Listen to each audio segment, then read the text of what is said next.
Kembali lagi di perkuliahan geologi. Pada pertemuan ini kita akan membahas mengenai teori tektonik lempeng.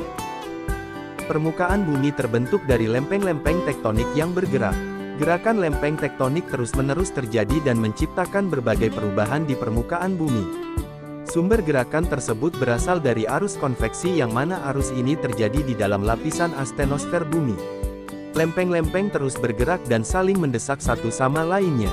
Lempeng tektonik mempunyai 3 pergerakan, yaitu 1. Pergerakan konvergen adalah pergerakan lempeng-lempeng yang saling mendekat, bahkan sampai terjadi tumbukan. Area di mana terjadinya tumbukan lempeng disebut dengan zona konvergen. Tumbukan antara lempeng-lempeng akan menimbulkan beberapa kemungkinan antara lain, tumbukan antar lempeng samudra dengan lempeng benua. Tumbukan kedua lempeng ini akan mengakibatkan terbentuknya gunung-gunung api aktif di daratan benua. Tumbukan antar lempeng samudra, ketika tumbukan antar lempeng samudra terjadi maka akan mengakibatkan terjadinya daerah kepulauan yang terdiri dari gunung-gunung laut.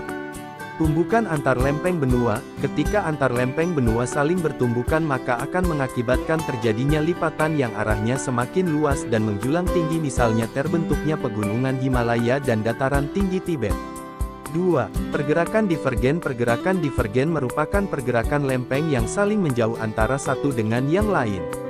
Area di mana tempat terjadinya pelepasan lempeng ini disebut sebagai zona divergen. Beberapa fenomena divergen pernah terjadi sebagai berikut: gerak saling menjauh antara lempeng Afrika dengan lempeng Amerika bagian selatan. Munculnya pulau vulkanik di tengah-tengah Samudra Atlantik di perbatasan lempeng Rasia dan lempeng Amerika Utara akibat magma yang keluar dari dalam bumi. Terjadinya penampakan dasar laut sea floor spreading, munculnya celah tanggul dasar samudra di Laut Atlantik yang memanjang dari dekat kutub utara sampai mendekati kutub selatan. Celah ini menyebabkan benua Amerika bergerak saling berjauhan dengan benua Afrika dan benua Eropa. 3. Pergerakan transform sesar mendatar, atau gerak sesar mendatar adalah gerak lempeng tektonik yang saling bergesekan dengan arah yang saling berlawanan. Misalnya gesekan antar lempeng Samudra Pasifik dengan lempeng benua Amerika Utara yang menyebabkan terbentuknya patahan San Andreas. Patahan tersebut membentang dari San Francisco di bagian utara sampai Los Angeles di selatan Amerika Serikat. Panjangnya kurang lebih 1.200 km. Gerakan patahan atau sesar ini dapat menyebabkan gempa bumi. Proses pembentukan kulit bumi yang tidak rata berupa gunung dan pegunungan, lembah, plato, dan retakan disebabkan oleh gerakan lempengan bumi yang disebut dengan gejala diastrofisme. Peristiwa tersebut disebabkan oleh tenaga endogen. Tenaga endogen adalah tenaga yang berasal dari dalam bumi yang menyebabkan perubahan pada kulit bumi, dan sifat tenaga endogen membentuk permukaan bumi yang tidak merata.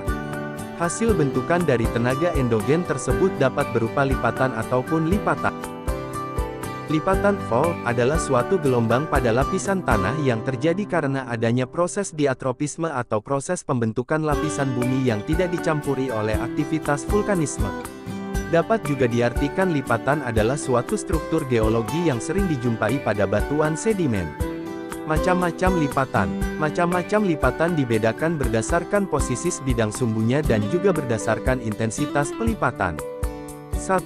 Berdasarkan posisi pada bidang sumbunya, lipatan dibagi menjadi 6 macam, yaitu lipatan tegak symmetric fault. Sesuai dengan namanya, lipatan ini memiliki posisi bidang sumbu lipatan yang tegak lurus dengan bidang lipatan. Bidang sumbu tersebut juga membagi sinklin dan antiklin sama besar atau simetris. Lipatan miring asymmetric fault, lipatan tegak yang mendapat tekanan secara menerus hingga bentuknya tidak lagi tegak melainkan miring ke salah satu sisi. Lipatan menggantung, lipatan yang memiliki puncak yang menggantung. Lipatan isoklinal fault, lipatan yang memiliki sumbu yang sejajar antara satu dengan yang lain karena disebabkan adanya dorongan yang terjadi berkelanjutan. Lipatan rebah overturned fault, lipatan ini memiliki bentuk landai seperti benda merebah. Penyebab terjadinya lipatan ini yaitu karena adanya dorongan secara melintang dari satu arah. Lipatan sesar sungkup overthrust, lipatan kelanjutan dari lipatan rebah yang mendapatkan tekanan secara terus-menerus. 2. Berdasarkan intensitas pelipatan, lipatan dibagi menjadi 7 jenis macam, yaitu Lipatan terbuka, lipatan yang terjadi akibat proses deformasi yang lemah sehingga tidak mengalami penebalan atau penipisan pada lapisan tanah. Lipatan tertutup, lipatan yang terjadi akibat proses deformasi yang kuat sehingga mengalami penebalan atau penipisan pada lapisan tanah. Drag fall, lipatan yang terjadi akibat adanya pergeseran antar lapisan. Echelon fall, sekelompok lipatan yang saling merebah satu dengan yang lainnya. Culmination and depression, lipatan yang memiliki sudut runcing pada bagian arah yang berlainan.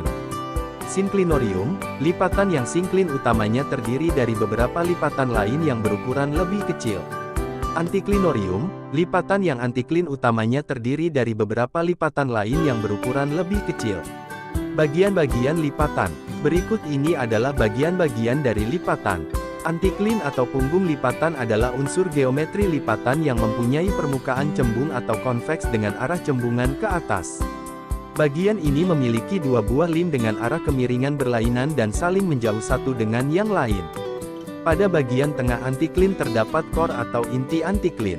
Syncline atau lembah lipatan adalah unsur geometri lipatan yang mempunyai permukaan cekung atau konkav dengan arah cekungan ke atas.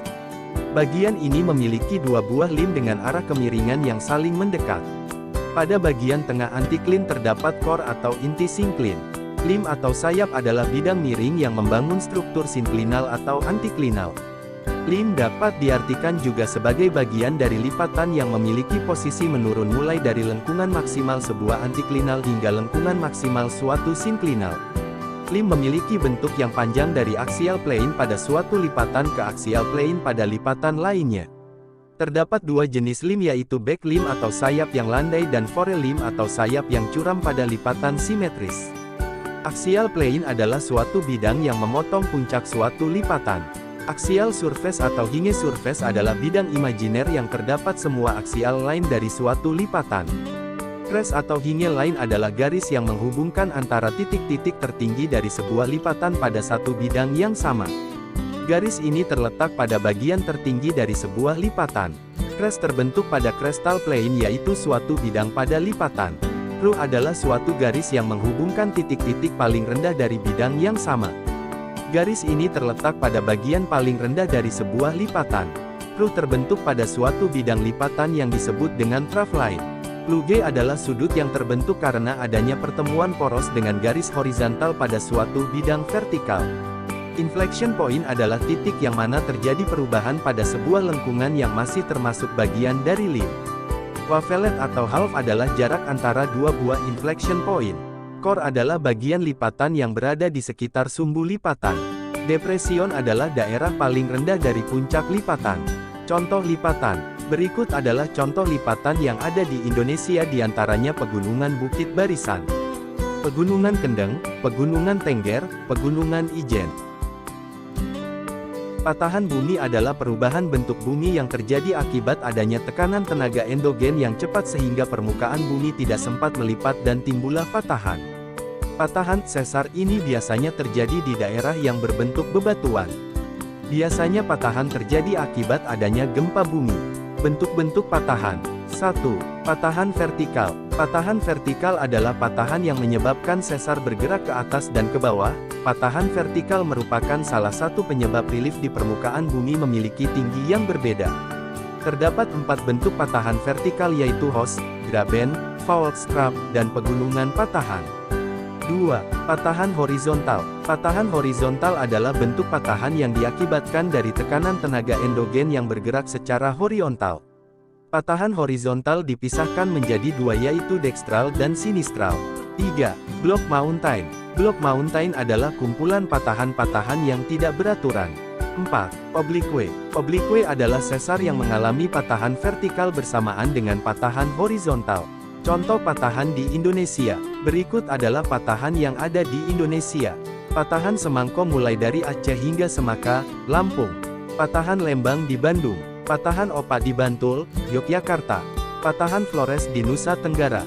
Patahan Palu, Gorontalo, dan Matano di Sulawesi. Patahan Jakarta di sepanjang Ciputat Kota. Patahan Banda di Laut Banda, Kepulauan Maluku. Sekian ulasan materi untuk pertemuan sekarang, sampai bertemu di pembelajaran pertemuan berikutnya. Terima kasih, wassalam.